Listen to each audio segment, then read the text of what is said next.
নমস্কার, আমি অনাবি। আমার রন্ধনশালায় আপনাদের স্বাগত। আজকে একটা সয়াবিনের রেসিপি দেখাবো। আপনারা সয়াবিন কারি তো অনেক রকমের খেয়েছেন।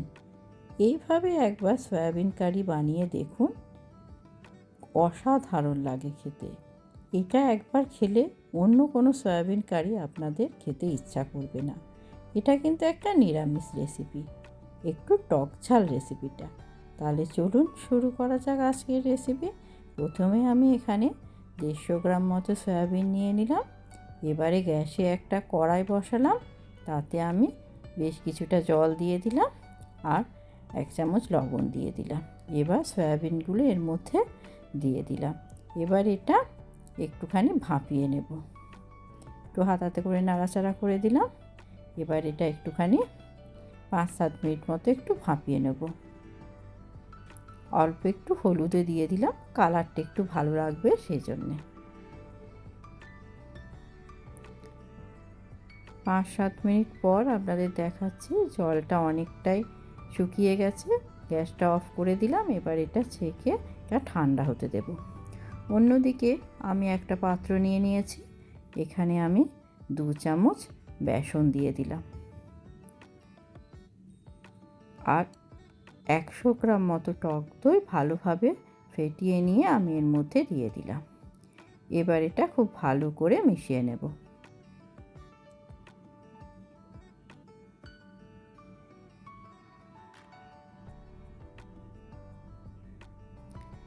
মেশানো হয়ে গেছে। এবার আমি এর মধ্যে কিছুটা জল দিয়ে দিচ্ছি। এই 1-2 কাপ মতো, 1.5 থেকে 2 কাপ মতো জল দিলেই হবে। এবার এটা ভালো করে মিশিয়ে এটা আমি 10 মিনিটের জন্য রেখে দেব। খুব ভালোভাবে মিশিয়ে নিতে হবে যেন কোনো দানা না থেকে থাকে। এবার সয়াবিনটা ঠান্ডা হয়ে গেছে। ওটা আমি ভালো করে হাতে করে চিপে চিপে জলটা বার করে আমি সয়াবিনটা তুলে নিচ্ছি। জলটা সবসময় চেপে সয়াবিনের দেওয়ার চেষ্টা করবেন, তাহলে সয়াবিনের একটা গন্ধ থাকে, সেই গন্ধটা কিন্তু লাগবে না। এবার গ্যাসে আমি একটা কড়াই বসালাম, তাতে আমি কিছুটা তেল দিয়ে দিলাম। আমি সর্ষের তেলেই রান্নাটা করছি, আপনারা অন্য তেলেও করতে পারেন। এবার সয়াবিনগুলোকে এর মধ্যে দিয়ে দিলাম। এবার হালকা করে একটু নাড়াচাড়া করে আমি সয়াবিনটা ভেজে নেব।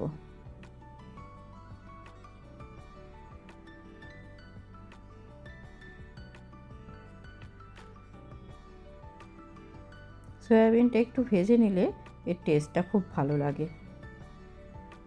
সয়াবিনটা ভাজা হয়ে গেছে। এবার ওই কড়াইয়ের মধ্যে আমি আবার একটুখানি সর্ষের তেল দিয়ে দিলাম, তাতে 2টো এলাচ ফাটিয়ে দিয়ে দিলাম আর একটুখানি সর্ষে দিয়ে দিলাম। আমি সাদা সর্ষে দিয়েছি, আপনারা কালো সর্ষেও দিতে পারেন। আর একটা শুকনো লঙ্কা দিয়ে দিলাম। এবার এটা একটুখানি নাড়াচাড়া করে নিচ্ছি।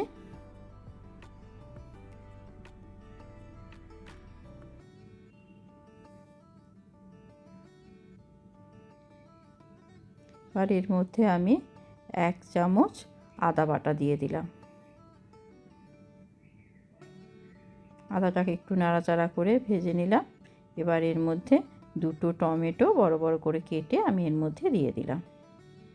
এবার এটাকেও একটুখানি ভেজে নিচ্ছি। এর মধ্যে 1/2 চামচ মতো লবণ দিয়ে দিলাম।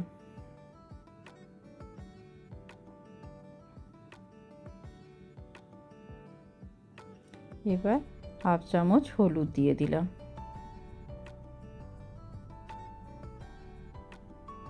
একটু নাড়াচাড়া করে ভেজে নিলাম। এবার এর মধ্যে 2-3টে কাঁচা লঙ্কা আমি কুচি করে দিয়ে দিচ্ছি।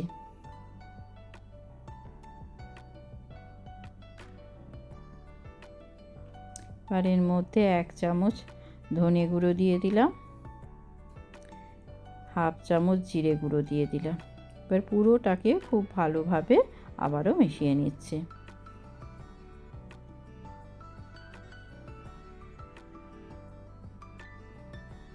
এবার এর মধ্যে 15-20টা কারি পাতা আমি দিয়ে দিলাম, আর হাফ চামচ মতো কাশ্মীরি লঙ্কার গুঁড়ো দিয়ে দিলাম। দিয়ে পুরোটাকে আবার ভালোভাবে মিশিয়ে নিচ্ছি।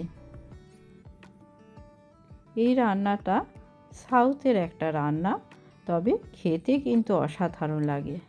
যারা সাউথের রান্না পছন্দ করেন তাদের তো ভালো লাগবেই। এবার যে দই আর বেসনটা আমি ভিজিয়ে রেখেছিলাম সেটা এর মধ্যে দিয়ে দিলাম। এটা কিছুক্ষণ নাড়াচাড়া করতে করতে আস্তে আস্তে বেসনের একটা কাঁচা গন্ধ থাকে, সেটা চলে যাবে আর এটা বেশ ঘন হয়ে যাবে। এটা ঘন হতে খুব বেশিক্ষণ সময় লাগে না, মিনিট 3-4 সময় ধরে একটুখানি কষলে এটা বেশ ঘন হয়ে যাবে।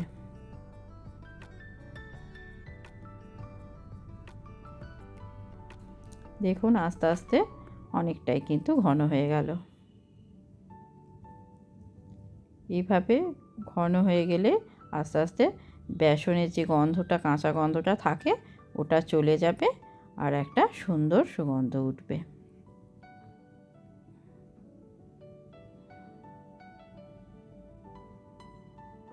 2-3 মিনিট সময় ধরে বেসনটাকে আমি কষিয়ে নিচ্ছি।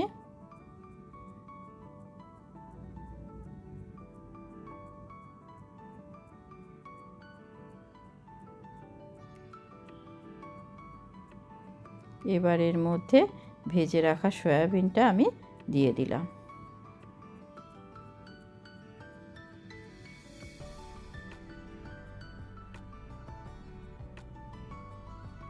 এবার এটা খুব ভালো করে মিশিয়ে নিচ্ছি।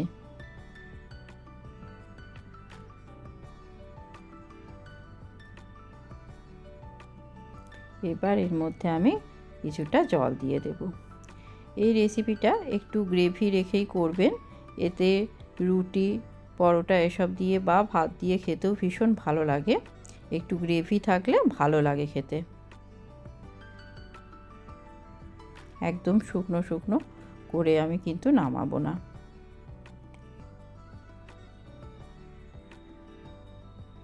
একটু নাড়াচাড়া করে দিচ্ছি।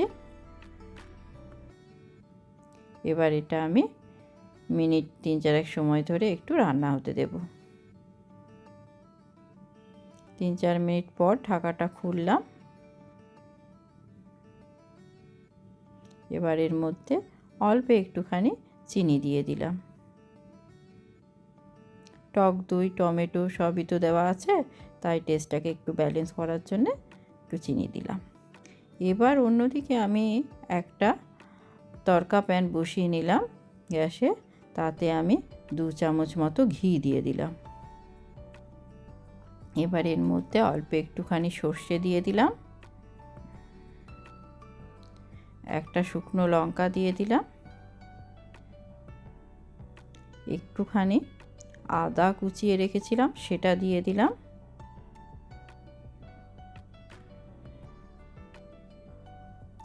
আর কটা কাঁচা লঙ্কা চিড়ে দিয়ে দিলাম। এই 3টে মতো কাঁচা লঙ্কা আমি দিয়েছি এখানে, আর 10-15টা কারি পাতা আবার এর মধ্যে দিয়ে দিলাম আমি। এটাকে একটুখানি নাড়াচাড়া করে ভেজে নেব। এই রান্নাটাতে কারি পাতার ব্যবহারটা একটু বেশিই হয়, যার জন্যে খেতেও কিন্তু বেশ ভালো লাগে।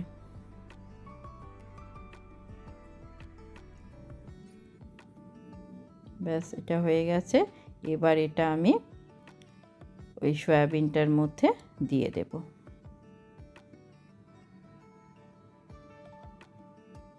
ব্যাস একটু নাড়াচাড়া করে দেব।